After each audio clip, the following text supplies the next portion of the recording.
Неодушевленное существительное, то есть слова на вопрос «что» мужского и среднего рода в винительном падеже не изменяются.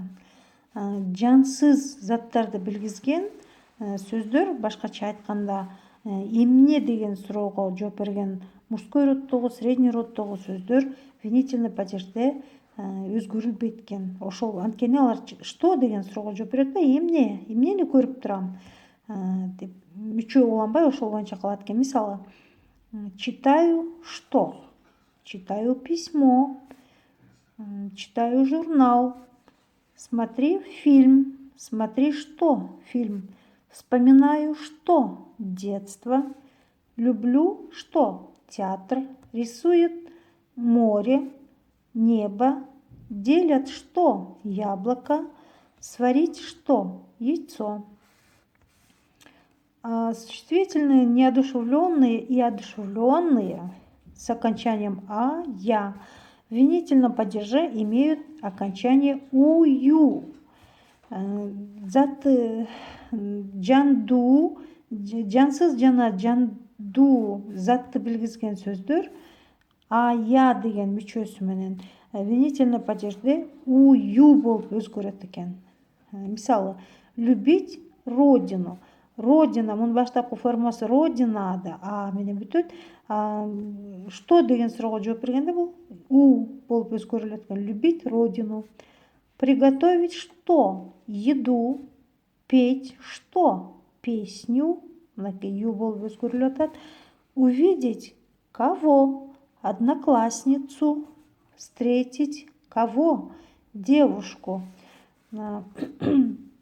Атамекенди сүйүү, тамакты даярдоо, ырдоо, классташын жолуктуруу, көрүү, ошондой эле кызды жолуктуруу, кызын жолуктуруу десек, бул орусчасында булар деген у жана ю деген мүчө уланып өзгөрүлөт экен.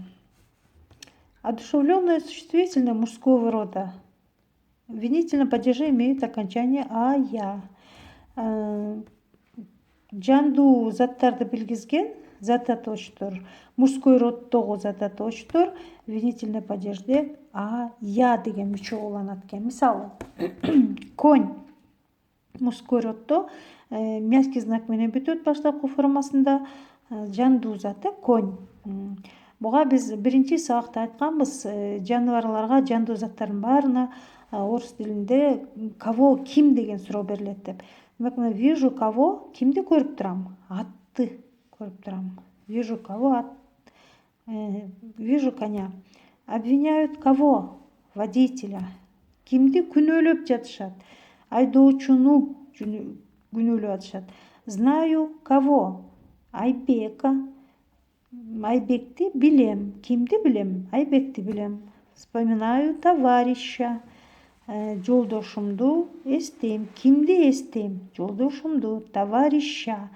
А мүчөсү уланат экен. Эми жогоруда айтылган эрежелерге көнүгүүлөрдө байкап көрөлү. Эрежелерди кандай болуп колдонулат экен. Мисалы, чын жүрөгүмдөн бакыт каалайм. От души желаю счастья. От всего сердца желаю счастья. Мына карап көрсөңөр, бул жерде мындай деп айттык. От души желаю счастья дедик.